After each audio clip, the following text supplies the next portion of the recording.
انہوں نے آج اپنے بیان میں کہا کہ امریکی باہری بیڑے ایرانی وارننگ کے بعد آبنائے ہرمز سے بھاگ گئے ہیں اور امریکہ کا کوئی جہاز اس قابل نہیں کہ وہ ایران کے ساحل سمندر کی طرف بڑھ سکے. یہ تاریخ میں پہلی بار ہوا ہے.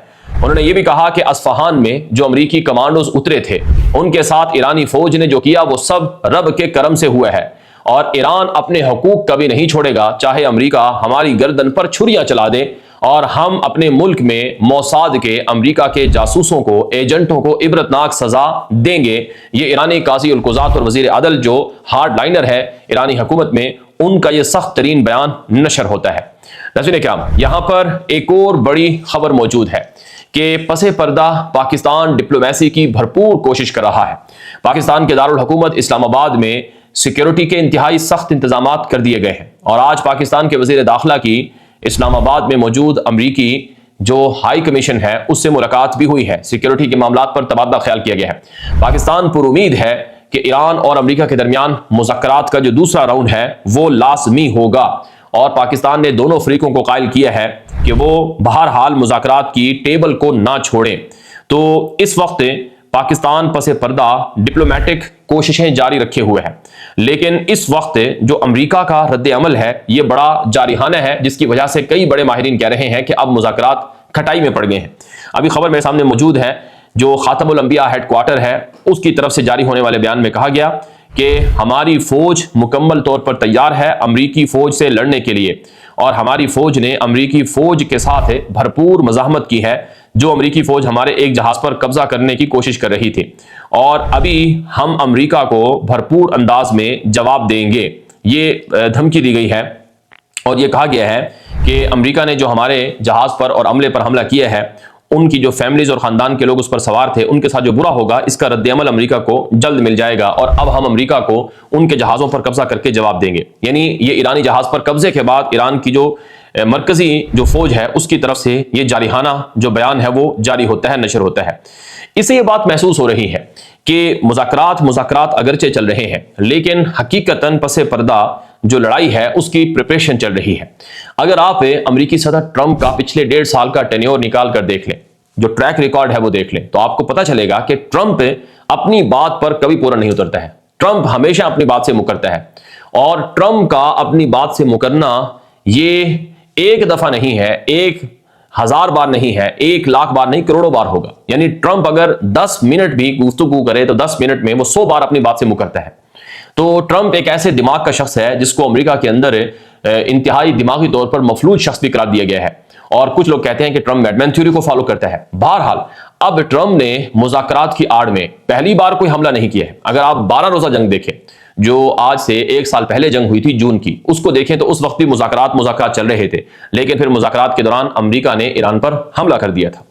اور یہ جو ابھی 40 روزہ جنگ ہوئی ہے 28 فروری کو جو امریکہ اور اسرائیل کا حملہ ہوا، مذاکرات سے 5-6 گھنٹے پہلے امریکہ نے کہا تھا کہ ہماری اگلے ہفتے، ٹرمپ نے کہا تھا کہ اگلے جمعے کو ہماری ایران سے ڈیل ہونے والی ہے، لیکن ایک ہفتہ بھی نہیں، یعنی جمعے کے دن آج بیان دے رہا ہے، یعنی آج جمعہ تھا، آج بیان دیا کہ اگلے جمعے کو ہماری ڈیل ہو جائے گی اور 5 گھنٹے کے بعد ایران پر حملہ کر دیا گیا. تو اس لیے اب یہ جو کہا جا رہا ہے کہ پاکستان کے اندر نائب امریکی صدر بھی آئے گا، امریکہ کا ایک بڑا ہائی لیول ڈیلیگیشن آئے گا، کوئی بعید نہیں ہے کہ وہ آ جائے اور ایران کے ساتھ مذاکرات ہو جائیں. اس کا امکان مسترد نہیں کیا گیا ہے کیونکہ پاکستان کے اندر تیاریاں اسی حوالے سے چل رہی ہیں، لیکن اس بات کا بھی کبھی امکان ہے کہ ٹرمپ ماضی کی طرح مذاکرات کے دوران جب مذاکرات کی ٹیبل پر فریقین بیٹھے ہوں اس دوران امریکی صدر ٹرمپ حملہ کر دے. اس کو بھی کوئی مسترد یا بعید، اس آپشن سے بھی کوئی بات بعید نہیں ہے، یعنی یہ بھی ہو سکتا ہے. بہرحال عزیزان اکرام، اب چین اور روس یہ 2 بڑے ملک ہیں جو ایران کے ساتھ اس جنگ میں شامل ہیں. ظاہر ہے آبنائے ہرمز پر قبضہ کرنا کوئی آسان بات نہیں ہے. اگر امریکہ نے آبنائے ہرمز پر قبضہ کر لیا اور اگر امریکہ اسٹریٹ آف ہرمز کو اپنے کنٹرول میں لے لیتا ہے تو اس کا مطلب ہے جو چین کی گردن ہے وہ امریکہ گویا مروڑ دے گا اور اسے اپنی مٹھی میں لے لے گا. اور چین کبھی نہیں چاہے گا کہ ہماری سانس امریکہ کی مٹھی میں چلی جائے، یعنی ہم سانس بھی امریکہ کے کہنے پر لیں. تو اس لیے چین پورا زور لگا رہا ہے کہ امریکہ کے تمام منصوبے ناکام کر دیے جائیں. اسی وجہ سے چین نے اس جہاز پر حملے کی فوری سخت قسم کی رد عمل تنقید جاری کی ہے. اور ہماری اطلاعات کے مطابق چین جہاں امریکہ اپنا اسلحہ اور فوجی لاؤ لشکر بھیج رہا ہے مشرق وسطیٰ میں، وہیں چائنا بھی اپنا اسلحہ لاؤ لشکر دھڑا دھڑ ایران کو منتقل کر رہا ہے. اب بات کر لیتے ہیں مشرق وسطیٰ میں عرب ملکوں میں واقع امریکی اڈوں کے حوالے سے. ابھی میرے سامنے متحدہ امارات سے تعلق رکھنے والے ایک مشہور سوشل میڈیا ایکٹیوسٹ ہیں جو حکومت کے قریبی سمجھے جاتے ہیں، عبد الخالق، ان کے اکاؤنٹ سے ایک بیان جاری ہوتا ہے کہ اب وقت آ چکا ہے کہ متحدہ عرب امارات کے اندر واقع امریکی اڈوں کو بند کر دیا جائے. ان کا کوئی خاص فائدہ نہیں ہے. البتہ امریکی ہتھیاروں کی ضرورت رہے گی اور امارات نے ثابت کر دیا ہے کہ حالیہ 40 روزہ ایران جنگ میں امارات اپنا دفاع کرنا جانتا ہے. امریکی اڈوں کے بغیر بھی ہم اپنا دفاع کر سکتے ہیں. ان اڈوں کا فائدہ کم ہے، نقصان زیادہ ہے. یاد رہے ایران نے عرب ملکوں کو کہہ رکھا ہے کہ اگر آپ اپنے ملک میں امریکی اڈے بند کر دیتے ہیں تو ہم کبھی بھی آپ پر حملہ نہیں کریں گے. تو اب امارات اور دیگر ملکوں میں یہ بات بہت زیادہ سنجیدگی سے غور کی جا رہی ہے کہ کیا امریکہ کے اڈے بند کر دیے جائیں. یہاں پر ایک اور بات بھی سمجھنے کی ہے. ایرانی جو پارلیمنٹ کے سپیکر ہیں محمد باقر کالیباف، انہوں نے منصور بن زائد جو کہ UAE کے نائب صدر ہیں ان سے فون پر بات کی تھی چند دن پہلے، جس میں باہمی تعلقات کو دوبارہ اچھا اور بہتر کرنے پر بات ہوئی تھی. آپ جانتے ہیں کہ UAE پر سب سے زیادہ حملے ہوئے، 2500-3000 ہزار میزائل اور ڈرون سے امارات پر ایران کے حملے ہوئے ہیں اور بہت زیادہ اربوں ڈالر کا نقصان ہوا ہے امارات کو اس 40 روزہ جنگ میں. اور اس جنگ کی بنیاد بنا تھا امریکہ. تو اس وجہ سے اب ایران اور UAE تو پڑوسی ہیں اور ایران اور قطر بھی پڑوسی ہیں. تو عرب ملکوں کے ساتھ ایران کہتا ہے کہ ہم آپ کے ساتھ اچھے تعلقات رکھیں گے، لیکن جب تک امریکہ آپ کی سرزمین پر ہے اور وہ ہمارے خلاف آپ کی سرزمین استعمال کرتا ہے تو ہم آپ کے اندر جو اہم اسٹریٹجک اہداف ہیں ان کو ہٹ کرتے رہیں گے. اب ایران نے یہ بھی دھمکی دے دی ہے کہ اگر ہم پر دوبارہ امریکہ نے حملہ کر دیا تو پھر ہم خلیج کے اندر واقع تیل کنوؤں کو، آئل ریفائنریز کو اور مختلف تنصیبات کو ہٹ کریں گے. اگر ہمارے پلانٹس اور برج پل وغیرہ تباہ ہوں گے تو پھر کسی کے بھی کچھ نہیں رہیں گے. یعنی ایران یہ کہتا ہے کہ اگر ہمیں مارا جائے گا تو پھر ہم بھی کسی کو زندہ رہنے نہیں دیں گے. تو یہ ایسکیلیشن ہے اور یہ ٹرمپ کی حکومت میں بیٹھے ہوئے لوگ ہیں جو اسرائیل کی زبان بولتے ہیں. جیسے کہ لنڈسے گراہم کا میں نے حوالہ دیا، یہ وہ شخص ہے جو نیتن یاہو کے بہت زیادہ قریب ہے اور جو یہ کہتا ہے کہ اگر مجھے امریکہ اور اسرائیل میں سے کسی کو چننا پڑے تو میں اسرائیل کی وفاداری کبھی ترک نہیں کروں گا. تو آپ اندازہ لگا لیں کہ امریکہ کے اندر بھی لوگ کہہ رہے ہیں کہ یہ جنگ ہماری نہیں ہے، یہ اسرائیل کی جنگ ہے، لیکن لنڈسے گراہم جیسے شخص کہتے ہیں کہ وہ اسرائیل کے ساتھ کھڑا رہے گا اور نیتن یاہو کہتا ہے کہ ہمیں ایران سے جنگ ابھی لڑنی ہے اور ایران کو ختم کرنا ہے. امریکہ نے آج ایران کے بڑے بحری جہاز ٹوسکا پر حملہ کر دیا ہے. اس حوالے سے باقاعدہ امریکی فوجی ادارے سینٹ کام نے پہلے ایک ویڈیو جاری کی جس میں امریکی بحری جہاز سے ایرانی جہاز پر حملہ اور فائرنگ کا عمل دکھایا گیا اور یہ ظاہر کیا گیا کہ چونکہ امریکہ نے سمندر کا محاصرہ کر رکھا ہے، سمندر میں ناکہ بندی کر رکھی ہے، تو ایران کا جو جہاز تھا وہ سمندری ناکہ بندی کو، محاصرے کو توڑ کر جا رہا تھا. اس وجہ سے اس پر حملہ کیا گیا. اور پھر باقاعدہ امریکی سینٹ کام ادارے نے اپنے آفیشیل ایکس اکاؤنٹ سے جو ایک ویڈیو جاری کی ہے اس میں امریکی جو میرین ہے ان کو ہیلی کاپٹرز کے ذریعے سے اس بحری جہاز جو کہ ایرانی بحری جہاز تھا اس پر قبضہ کرتے ہوئے دکھایا گیا ہے. یعنی سادہ لفظوں میں آج امریکہ نے ایران کے ایک تجارتی بحری جہاز پر پہلے حملہ کیا اور پھر اپنی فوج کو اس جہاز پر اتار دیا اور اس جہاز پر قبضہ کر لیا. یہ ایک بہت بڑا سنگین واقعہ ہے کیونکہ ابھی تک امریکہ کے کسی بحری جہاز پر اس طرح سے ایران نے حملہ کر کے قبضہ نہیں کیا ہے. حالانکہ ایران کہتا ہے کہ ہم بھی امریکی جہازوں پر اس طرح سے قبضہ کر سکتے ہیں. چونکہ امریکی صدر ٹرمپ نے ایران کا نیول بلاکیڈ کر رکھا ہے، یعنی بحری محاصرہ کر رکھا ہے، کوئی جہاز بھی نہ تو ایران سے کہیں دنیا تک کے سمندر کے ذریعے سے جا سکتا ہے نہ ہی آ سکتا ہے. تو یہ اس نیول بلاکیڈ کے بعد پہلا واقعہ ہے جس میں ایران کے بحری جہاز پر قبضہ کر لیا گیا ہے. اگر آپ کو یاد ہو وینزویلا جو تیل سے مالا مال ملک تھا، اس کے خلاف بھی امریکہ نے ایسی ہی حکمت عملی استعمال کی تھی اور وینزویلا کے کئی جہازوں کو جو سمندر سے گزرنا چاہتے تھے ان پر قبضہ کیا گیا تھا نیول بلاکیڈ اور باہری محاصرے کے نام پر. تو گویا وہی صورتحال اب ایران کے خلاف امریکہ نے استعمال کرنا شروع کر دی ہے.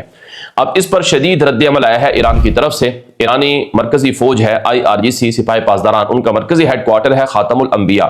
ان کی طرف سے جاری ہونے والے بیان میں کہا گیا ہے کہ یہ جنگ بندی معاہدے کی صریحاً خلاف ورزی ہے.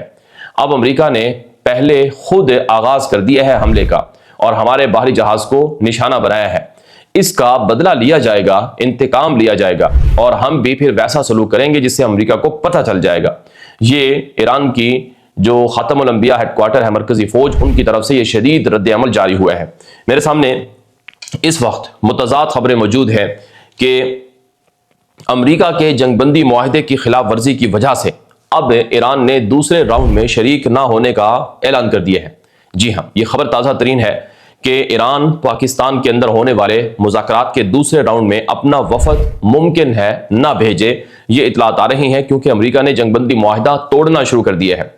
جبکہ ایک اور خبر کے مطابق ایران مذاکرات بھی کرے گا لیکن ساتھ ساتھ جو تیاری ہے جنگ کی وہ بھی جاری رکھے گا، اور کسی بھی مس ہیپ سے یا لڑنے سے نمٹنے کے لیے کوئی بھی کام یعنی جنگ شروع ہونے کی تیاری جو ہے وہ جاری رکھے گا، اور جنگ اگر شروع بھی کر دی امریکہ نے تو بھی لڑائی جاری رہے گی۔ یہ بھی ایران کے اندر سے بیانات سامنے آ رہے ہیں۔